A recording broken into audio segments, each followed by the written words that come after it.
Komisi Pemberantasan Korupsi menangkap Menteri Kelautan dan Perikanan Edi Prabowo Rabu dini hari. Penangkapan ini terkait dengan dugaan korupsi dalam ekspor benur. Ekspor ini sudah menjadi kontroversi sejak awal saat Edi berencana mengubah peraturan Menteri KP nomor 56 tahun 2016 era Susi Pujiastuti. Meski saat itu baru rencana, kritikan datang banyak kalangan hingga mantan Menteri Susi Pujiastuti sekalipun. Kabar mengejutkan datang dari Menteri Kelautan dan Perikanan Republik Indonesia, Edi Prabowo, yang Selasa dini hari ditangkap Komisi Pemberantasan Korupsi. Sebagian orang mengenal sosoknya yang kental berkaitan dengan kontroversi izin ekspor benih lobster yang sebelumnya dinyatakan terlarang. Edi Prabowo pun tercatat sebagai Menteri pertama Kabinet Indonesia Maju era Jokowi Ma'ruf yang tersangkut kasus dugaan korupsi. Sebelum menjabat sebagai Menteri KKP, Edi Prabowo mengawali karir politiknya sebagai kader Partai Gerindra dan menjadi anggota DPR RI periode 2009-2014. Pada pemilu legislatif 2014 silam, Edi mempertahankan kursinya untuk periode 2014-2019 dan menduduki jabatan sebagai Ketua Komisi 4 DPR RI yang membidangi pertanian dan perikanan. Di Partai Gerindra, Edi Prabowo juga menduduki jabatan bergengsi sebagai Wakil Ketua Umum sejak tahun 2012. Kabar dugaan munculnya kursi menteri untuk Edi mulai berhembus saat rekonsiliasi antara Joko Widodo dan Prabowo Subianto berlangsung di gerbong MRT. Dan benar adanya, Presiden Joko Widodo dan Wapres Ma'ruf Amin akhirnya memilih Edi Prabowo sebagai Menteri Kelautan dan Perikanan Oktober 2019 silam, menggantikan sosok Susi Pujiastuti yang dikenal memiliki berbagai kebijakan keras di bidang perikanan dan kelautan, termasuk melarang ekspor benih lobster.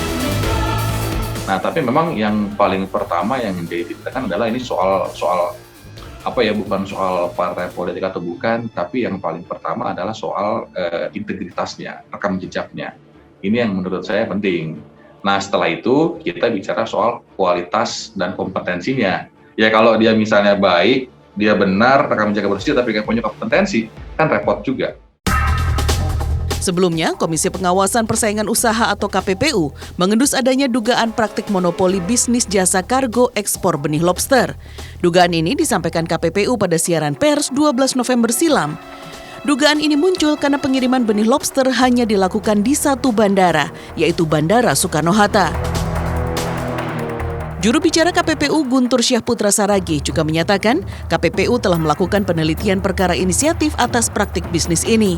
Fakta di lapangan menunjukkan terjadinya struktur pasar monopoli dalam hal penyediaan jasa freight forwarding melalui Bandara Soekarno-Hatta. Padahal, berdasarkan keputusan Kepala BKIM nomor 37 tahun 2020 tentang tempat pengeluaran khusus benih lobster dari wilayah negara RI, menetapkan ada 6 bandara yang direkomendasikan untuk mengirim benih lobster ke luar negeri, yakni Bandara Soekarno-Hatta, I Gusti Ngurah Rai Denpasar, Juanda Surabaya, Bandara Internasional Lombok, Kuala Namu Medan, dan Hasanuddin Makassar. Sebelumnya, Edi Prabowo resmi mencabut aturan larangan ekspor benih lobster yang diterbitkan Kemen KKP di masa kepemimpinan Susi Pujiastuti.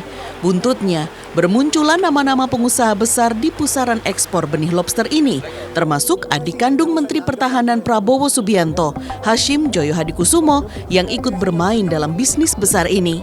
Salah satu eksportir benih lobster PT Bima Sakti Mutiara mencatat nama Hashim Joyo Hadikusumo sebagai salah satu komisarisnya. Sementara putri Hashim, Rahayu Saraswati Joyo Hadikusumo, duduk sebagai direktur utama. Pada bulan Juli 2020 mendadak muncul 25 perusahaan yang mendapatkan izin ekspor benih lobster. Semua perusahaan ini baru didirikan antara 2 hingga 3 bulan setelah KKP membuka keran ekspor benih lobster pada awal Mei 2020. Sebagian perusahaan ini dulunya bergerak di bidang lain, salah satunya kontraktor. Namun kini semuanya berubah menjadi penangkap, pembudidaya, dan pelaku perdagangan perikanan, terutama krustasea laut. Salah satunya PT Royal Samudra Nusantara yang meletakkan nama Ahmad Bakhtiar Sebayang sebagai komisaris utama. Bakhtiar adalah Wakil Ketua Umum Tunas Indonesia Raya, organisasi sayap Partai Gerindra, asal Menteri Edi. Begitu juga 3 eksportir lainnya yang juga terafiliasi dengan Partai Gerindra. PT Argo Industri Nasional misalnya. Saham perusahaan ini dikantongi Yayasan Kesejahteraan Pendidikan dan Perumahan yang berada di bawah pembinaan Kementerian Pertahanan. Rauf Purnama yang dulu tercatat sebagai anggota Dewan Pakar Tim Kampanye Prabowo Sandiaga Uno dalam Pilpres 2019 duduk sebagai Direktur Utama Agrinas. Di jajaran Komisaris Agrinas juga tercatat nama Sugiono, Wakil Ketua Umum Gerindra yang kini duduk di Komisi Pertahanan DPR, serta Wakil Sekjen Gerindra Sudaryono. Sementara Wakil Menteri Pertahanan Sakti Wahyu Trenggono menjabat sebagai Komisaris Utama. Satu lagi nama di lingkaran Gerindra yang tercatat dalam struktur kepemilikan PT Maradeka Karya Semesta, yaitu Iwan Darmawan Aras, yang duduk sebagai Wakil Ketua Komisi Infrastruktur DPR dari fraksi Gerindra. Lalu, seperti apa tanggapan Gerindra atas penangkapan Wakil Ketua DPP Gerindra Bidang Ekonomi dan Lingkungan yang juga Menteri KKP Edi Prabowo? Ketua Umum Gerindra sekaligus Menteri Pertahanan Prabowo Subianto juga telah mengetahui kabar ini.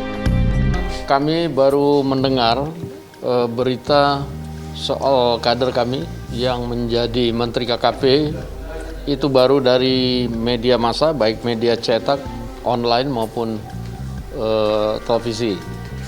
Nah, untuk itu kami dari Partai Gerindra belum bisa berkomentar lebih jauh. Kami masih menunggu informasi yang valid dari KPK tentang itu. Selain Gerindra, perusahaan pengekspor benih lobster juga bertalian dengan Partai Keadilan Sejahtera. Kader PKS Lalu Suryade adalah pemilik PT Alam Laut Agung yang mendapatkan izin ekspor. Sementara mantan politikus PKS Fahri Hamzah juga tercatat sebagai pemodal utama PT Nusa Tenggara Budidaya yang bermarkas di Gedung Cyber Kuningan, Jakarta Selatan. Kala itu, Menteri KKP Edi Prabowo menjamin penetapan eksportir benih lobster termasuk yang berkaitan dengan politikus telah melalui prosedur baku tanpa keistimewaan apapun. Tim Liputan Transmedia.